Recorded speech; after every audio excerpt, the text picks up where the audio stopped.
Good morning.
Okay, good morning, everybody. Happy Wednesday.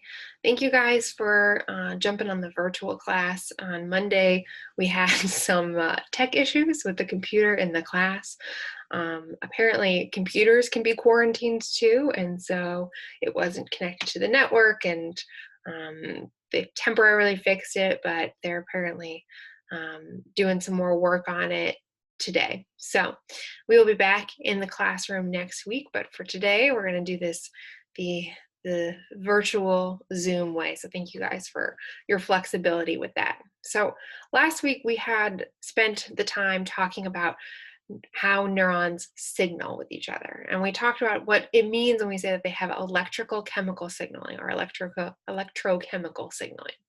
The electrical part, remember, is that action potential, and it involves the movement of sodium into the cell in depolarization and then potassium out of the cell in repolarization. And the action potential relies on the fact that the neurons have these gradients of ions, that there's all this sodium kept outside and all this potassium kept inside. So that way, when you open up these voltage gated channels, you can have a flood of ions moving. And that movement of ions is electricity in the biological sense. Remember, ions are positively or negatively charged things.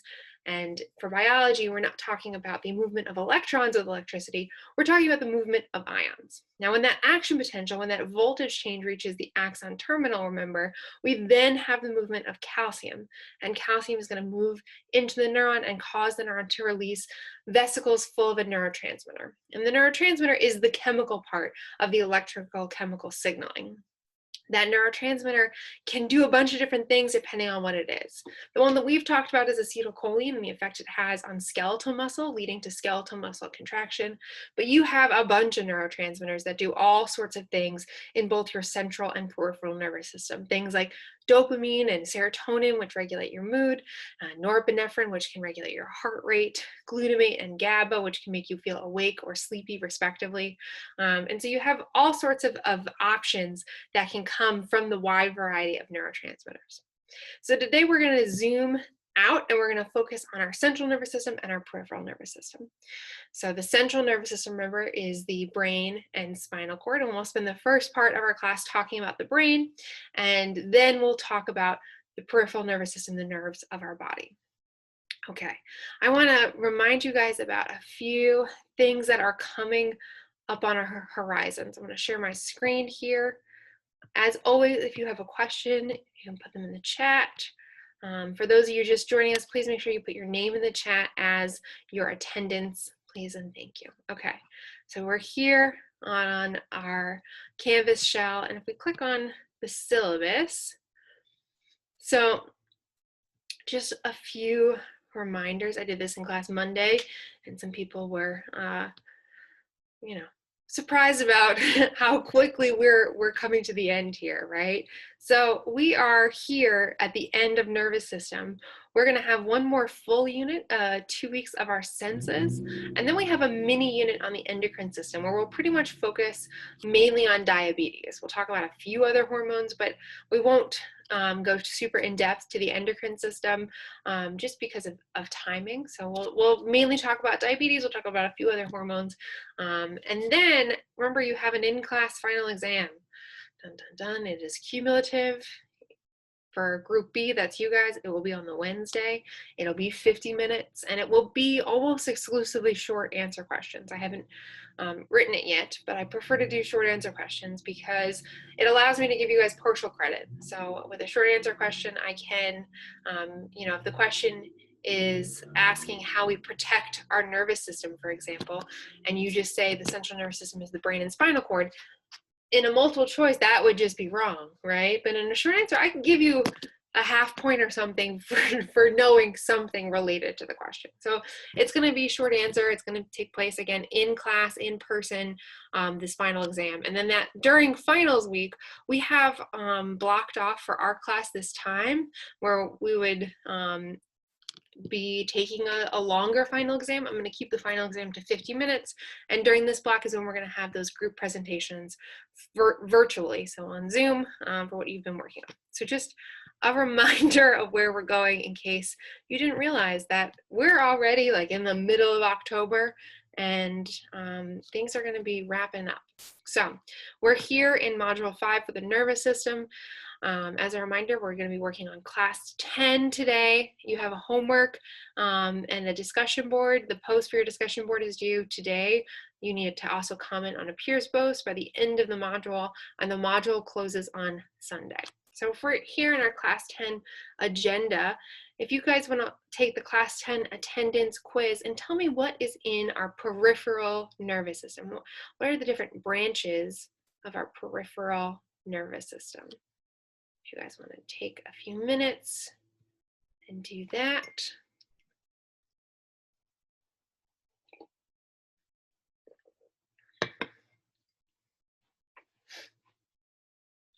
Give you guys a few minutes to do that.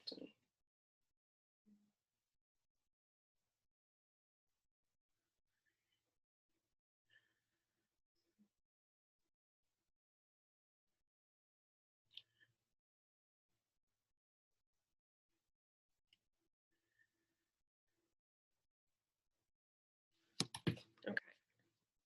So we're going to start with some questions that I had gotten ahead of time. And so I'm going to switch gears again. And we're going to pull up this PowerPoint.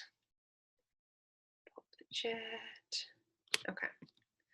So let's talk about a few things for chapter 7, a few questions that people had. And again, if at any point something I say doesn't make sense, please let me know. So we have some vocab we need to talk about.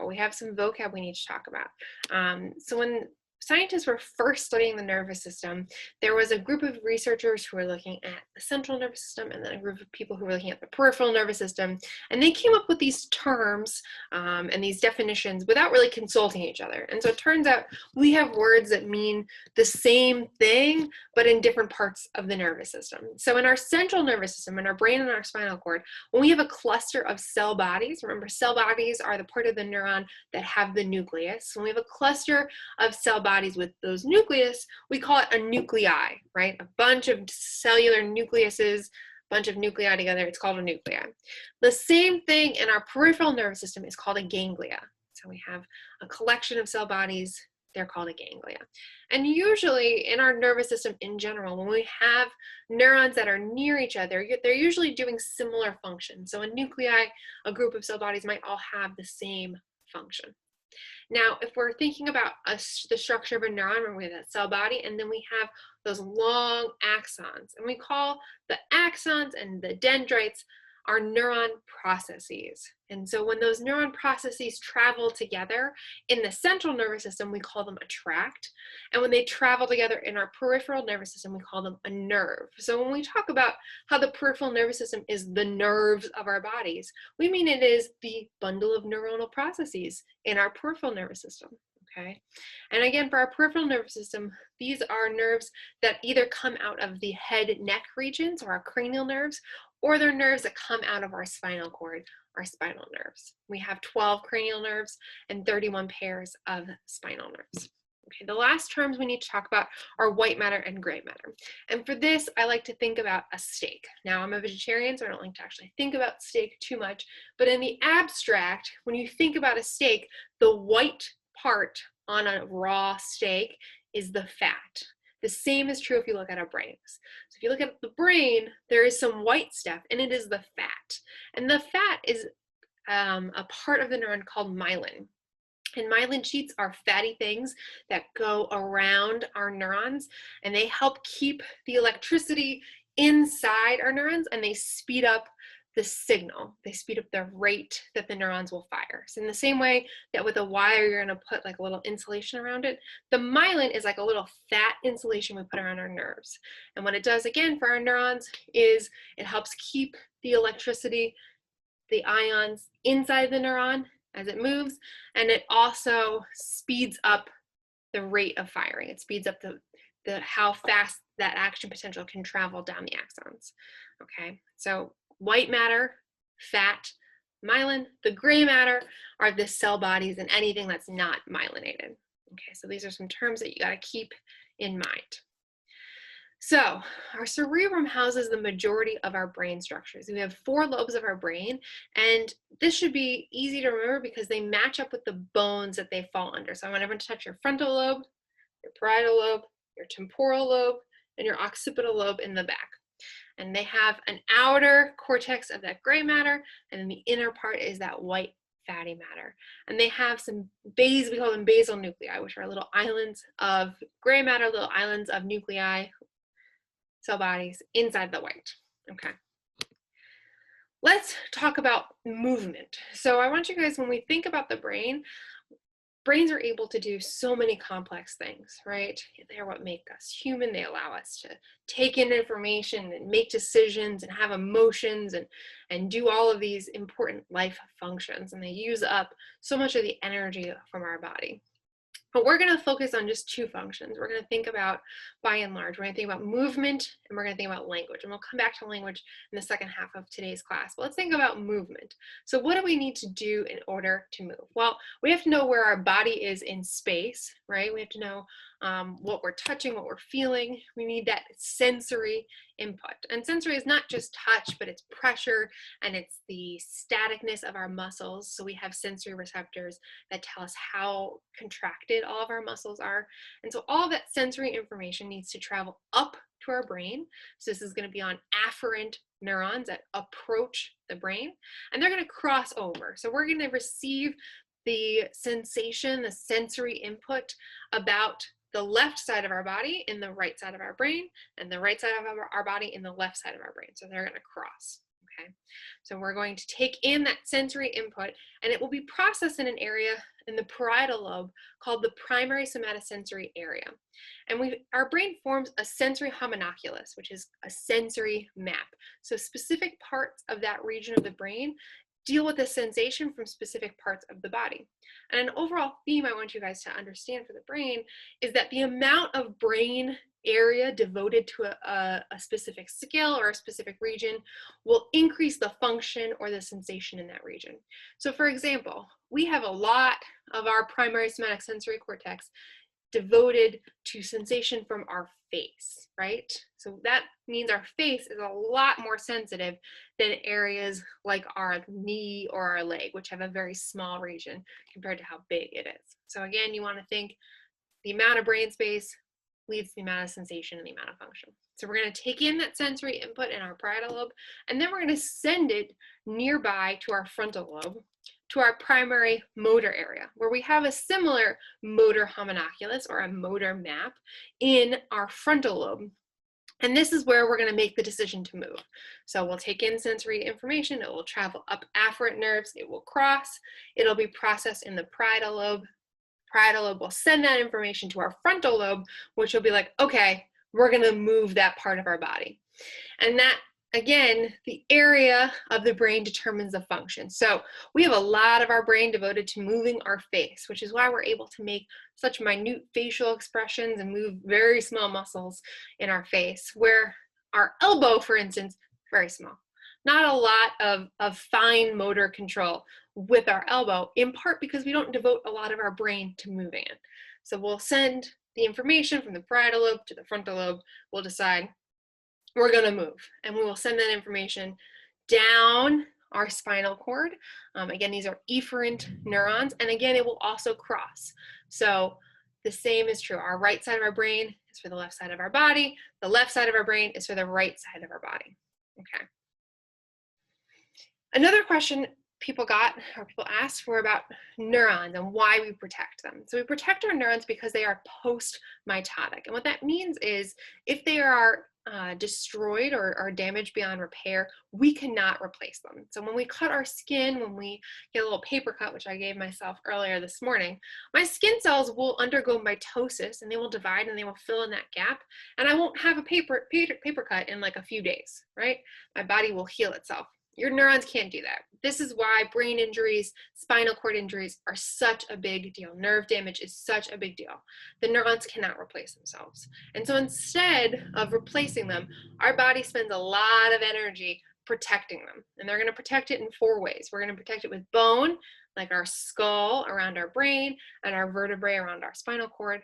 We're going to cover them in 3 layers of meninges, which are little membranes. We're going to bathe the whole thing in fluid, our cerebral spinal fluid. And we're also going to have a blood-brain barrier, or BBB. And the blood-brain barrier is made of astrocytes. And what it does is it creates a seal so that your blood circulation doesn't mix with your neurons, with your brain circulation. And this is very important. Okay, so we have 4 ways we protect our neurons.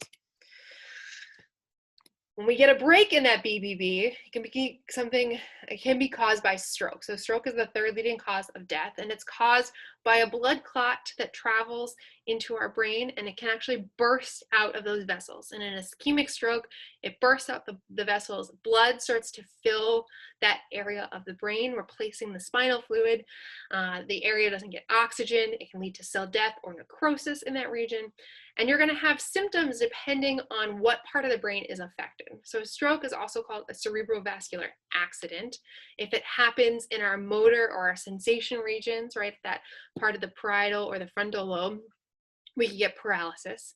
If it's just on one side, we might get hemiplegia, which is paralysis on one side of the body. Again, left side of our brain, right side of our body. So if we get it on the left side of our brain for the stroke, we might not be able to move the right side of our body. This is one of the symptoms that someone is having a stroke. You will notice one side of their face starting to droop, or they can't move one arm or one leg. That is a symptom that the person is having a stroke that's affecting that opposite side of their brain. People with strokes can also have language deficits if they affect the language regions. And mini strokes are also called transient ischemic attacks. These are temporary, so the clot stuck and then it kept moving. But mini strokes can also be damaging and are a sign that you are at a very high risk of having a much larger stroke in the near future. And so it's something that you want to be aware of. Okay, so with that, I answered the questions that I had gotten. Does anyone have any questions about that? You can unmute yourself and ask. I'll give you guys, or type. I'll give you a second. Okay, so what we're gonna do is we're gonna watch 3 videos about language and what happens when we destroy or damage our language centers. And what I want you guys to do for these videos is to take notes, because part of your class 10 assignment will be to submit those notes. So I'm going to go back and share my screen again. Let me optimize it. Okay, so again, if you guys want to, hold on one second, let me move this. If you guys want, you should be taking notes. Again, you're going to be submitting your notes on those videos. So we talked about movement and how our brain controls movement. Let's now talk about language. So we're going to start with a video on aphasia.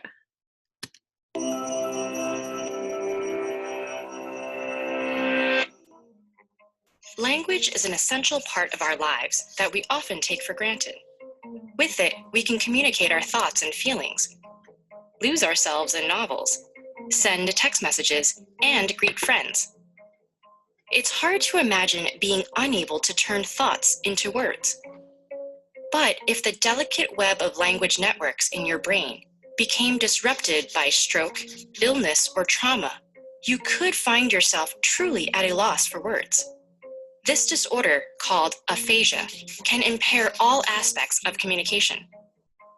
People who have aphasia remain as intelligent as ever. They know what they want to say, but can't always get their words to come out correctly. They may unintentionally use substitutions called paraphasias, switching related words like saying dog for cat, or words that sound similar, such as house for horse. Sometimes their words may even be unrecognizable. There are several types of aphasia. Okay, so aphasias, again, are a category of language disorders.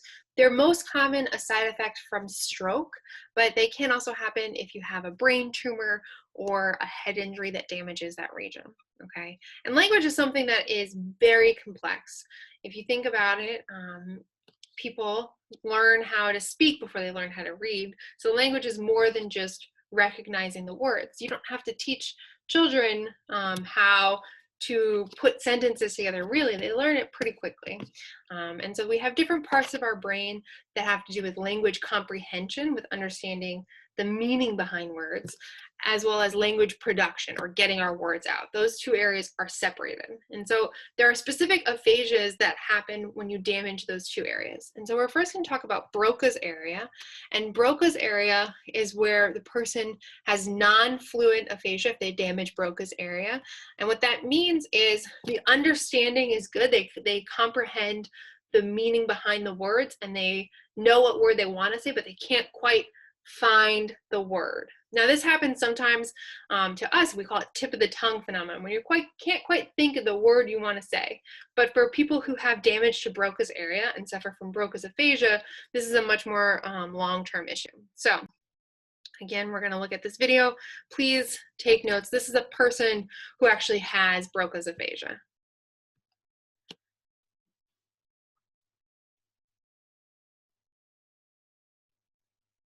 Can you tell us your name?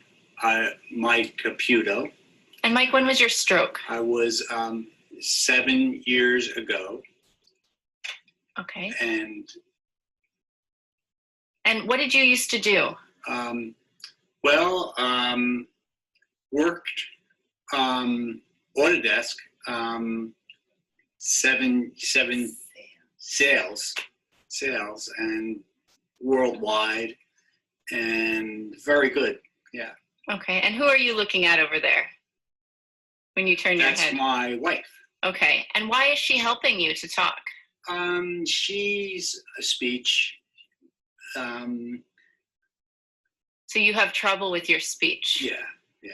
And what's that called? Aphasia. All right. And so why don't you work now?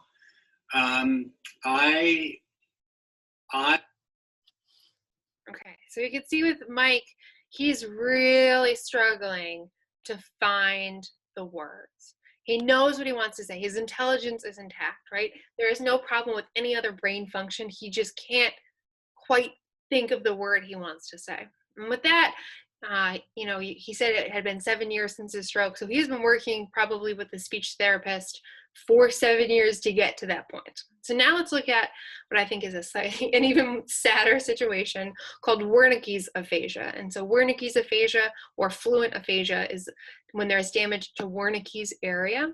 And these are people who the words flow, the words come out, it's fluent, but the words are nonsensical. They're not in the right order, the grammar is lost, the syntax is lost, the meaning behind the words is lost. So while as the first patient, he had trouble finding words, he had problems with speech production, the second patient is going to have issues with language comprehension.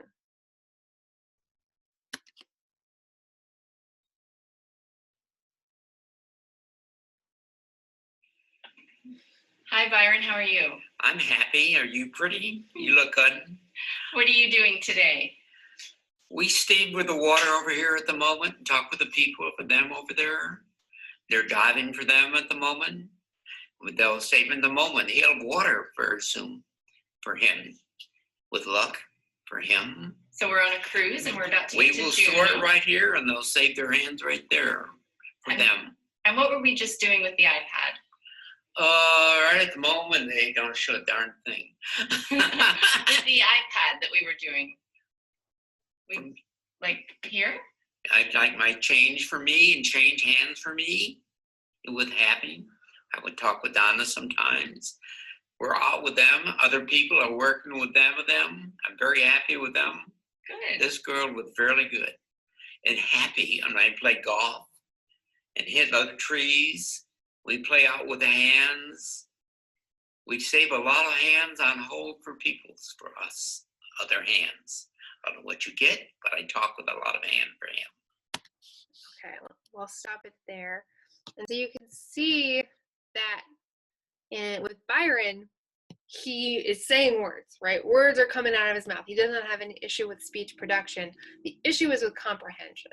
So the saddest part is he thinks he's answering the question. He has no idea that he is not answering her question because he can't understand the grammar that he needs for his sentences and the meaning he needs for his sentences.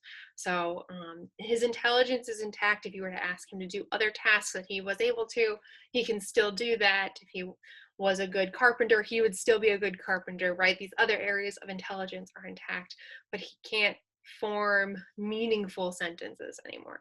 So again, I want you guys to take notes on those 3 videos that we watched. You'll be submitting those as part of your class 10 assignment.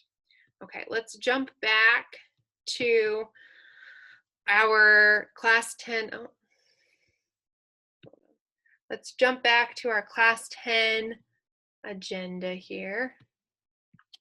Okay, so we looked at our videos. We're going to now work on this cranial nerve worksheet. So I'm going to put you guys into groups. And what I want you to do for your breakout room is to fill out the name, whether it's sensory, motor, or both, the function, and how you test that cranial nerve for our 12 cranial nerves. So we're moving, again, from our brain to our peripheral nervous system here and talking about our cranial nerves. And then we'll come up, and then if you can, come up with a mnemonic to help us to remember the order of our cranial nerves, okay? So I'm gonna put you guys into 6 groups. One person is gonna be working alone. Everyone else should have a partner. And I will jump in and tell you what you're working on. Okay. Go and join your group. Awesome.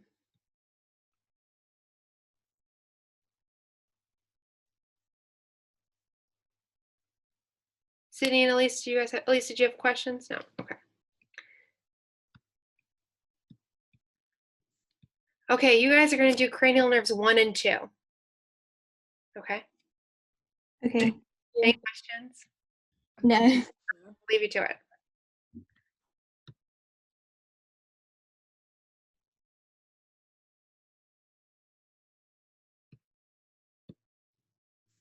Okay, you guys are doing cranial nerves 3 and 4. Any questions? Nope. Okay, I'll leave you to it.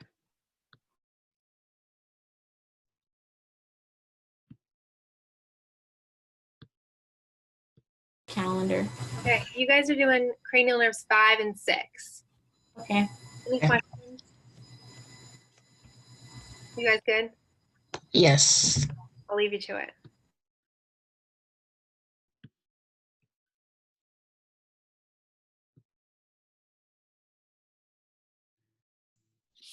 Okay, you guys are doing 7 and 8.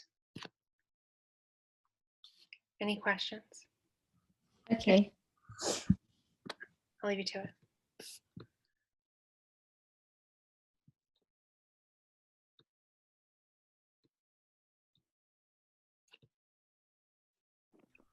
Okay, you guys are doing 9 and 10 9 and 10 for what? for the cranial nerves. Okay. On the Google Docs spreadsheet. Mm-hmm. So you have to look up what cranial nerve 9 is and what cranial nerve 10 is. Okay. Okay, I'll leave you guys to it. Okay. Thank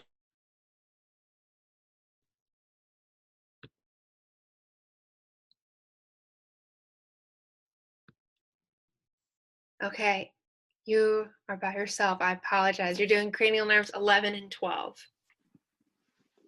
Okay. Do you have any questions? Which nerve? So if you Google cranial Gorgeous. nerve 11, because you're doing 11 and 12. If you Google cranial nerve 11, cranial nerve 12, you're trying to tell me what it is. So what is the name for that cranial nerve? And then what does it do? Okay, and what do I do for the group 6 slot? Then if you can come up with a mnemonic to help us remember all the cranial nerves, that goes there. If you can't think of a mnemonic, it's okay. I have one to give you guys. Okay. Okay, any questions? No, ma'am, I'm okay. I'll leave you to it.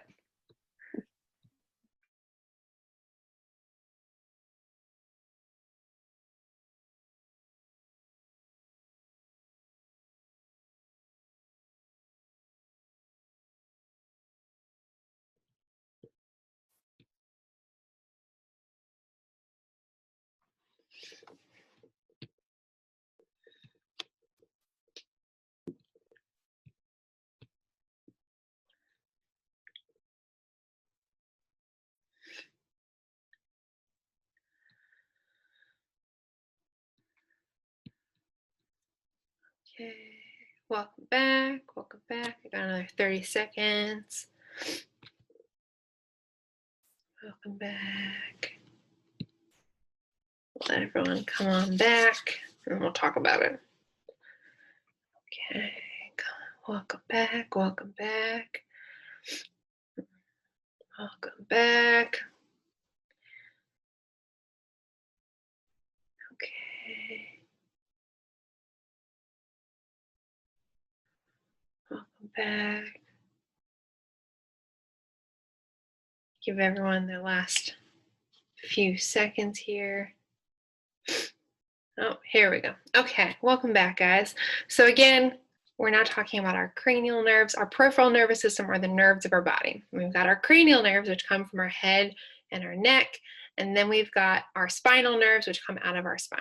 Now, I'm not going to make you memorize your 31 pairs of spinal nerves. I just want you to understand that they're named in general for the region of the spine that they exit from. So we've got cervical nerves that come out of the cervical region, thoracic nerves out of the thoracic, lumbar out of the lumbar, sacral out of the sacral. Okay. However, you do have 12 cranial nerves, and I want you to know the name of the nerve, what it does, what kind of fibers it has, and how you would test the function of that nerve, pretty much the chart. So let's share the screen here again and look at how you guys did with that. Okay, so we have 12 cranial nerves: olfactory, optic, ocular, motor, trochlear, trigeminal, facial. Oh, we're missing whoever put 7. Put it back. It was there. Vestibular, cochlear, glossopharyngeal, vagus, accessory, hypoglossal. Okay. Whoever was 7, it was there. Put it back. And then we've got whether it's a sensory nerve. So sensory again just tells you that it's carrying some sensory information, touch, sight, etc. So sensory, we have sensory nerves. We have motor ones, which just deal with muscle function, and then some are both. They have sensory and motor together. Then the function. Now, some of them, the function is obvious, right? Optic is going to be vision, but some of them are a little bit trickier. Okay, and then testing is important because whenever you have any sort of head injury or even a concussion, they're going to run through a cranial nerve exam, and that will tell them how your brain is doing. Because if your brain is swelling in a region, for example, it's going to push against a specific cranial nerve and it can cause a deficit. And so understanding what our cranial nerves are doing will help us. Okay, so let's talk about some mnemonics here. This is the one I normally use. On occasion, our trusty truck acts funny. Very good vehicle, anyhow. Thank you. On occasion, our trusty truck acts funny. I think we got a little switch here. Very good vehicle, anyhow. Okay, so again, you need to know your cranial nerves. 6, 7. I think we've got a little bit of a switch, but we'll figure that out. Okay, and then the other mnemonics are the ones to help you know if it's sensory, motor, or both. So some say merry money, but yeah, these two are switched. My brother says big brains matter more. Okay, so we have mnemonics to help us remember what the nerves are, and then to help us remember what the fibers are, these two, we will switch around, rotate 6 and 7. Okay, so that is our cranial nerve. The last thing that we were going to do was going to be a case study. We don't quite have time for it. Let me show you just what it's about. And we'll talk about a few things and then you guys will be done. So the monkey case study, what we were going to do with our last little bit of time, we ran a little bit out of time, was you're going to read this case study about monkey brains. What I want you guys to understand is that the size of the brain region devoted to that function, if it's bigger, it means that we're better at that function. So for humans, what separates us from other animals is our prefrontal cortex, the very front part of your brain here. Your prefrontal cortex has all of the decision making, all of the cognitive abilities that make you human really are residing there. So this is where you can think through the consequences of your actions. You can understand social cues. You can have complex personalities and interpersonal relationships and working memory. All of these things, especially the decision-making aspect, this is in our prefrontal cortex. And that's what separates humans even out from monkeys, is the size of our prefrontal cortex. But if you were to find a monkey, for example, that has a very large ventral premotor area, right, they would be good at fine movements because it has to do with motor control. If they had a very large visual cortex, they would be good at seeing, right? So if we increase the size of a brain region for a function, we're going to increase our ability for that function. So that's what I want you guys to understand. And you can look through this and see, what these different regions do. But you need to know generally at least one function for every lobe of your brain. Okay, and then again, that frontal lobe, the prefrontal cortex, this is what separates us from other animals and that you need to be familiar with. It's the last region of our brains that develop.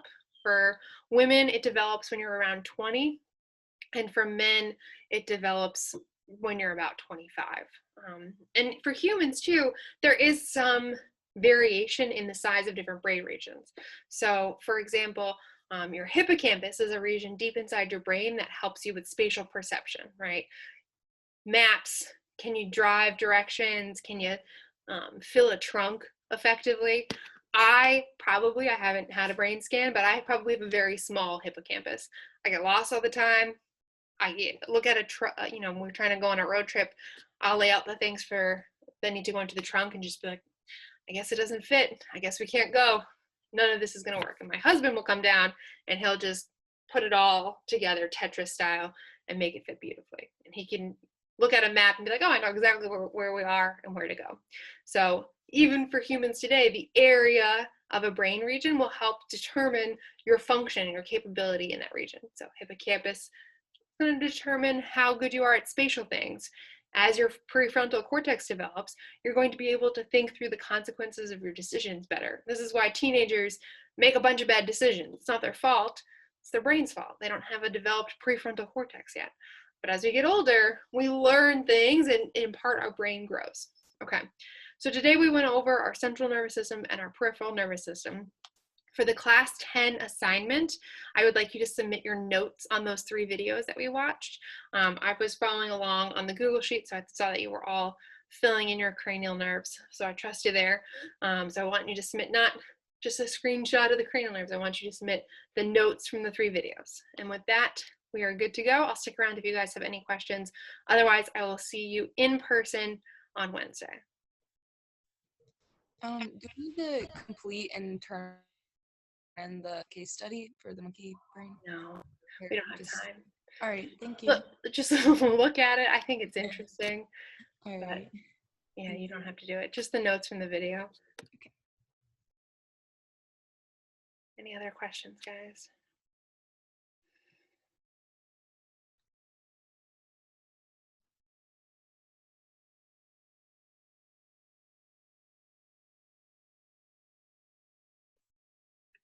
I have a question, but it's kind of random. Okay, what's up? Okay, so one of my great uncles, he had a stroke like a long time ago, and you know how you were saying it like affects their speech and stuff? Mm-hmm. Okay, he had a stroke, and now he talks like I'm not even kidding. He talks like a man from Mexico. Like he sounds like he has an accent. Like he's been speaking Spanish all his life. Like, is that normal? It can happen. Okay. There's a different part of your brain that has to do with accents, because accents are weird. And yeah, if he damaged that region, yes, he could have a very weird It's the accent. coolest thing ever, but everybody, I mean, because he's really brown skinned, so everybody thinks he like speaks Spanish because of his accent, and we're like, no, he just had a stroke. Yeah. So motor function, movement function is kind of localized. If you look at the brain map, the sensation and the motor regions are like right next to each other.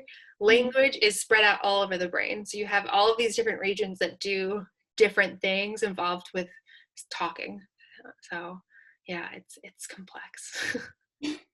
Okay, thank you. You're welcome. Enjoy the rest of your day. You too.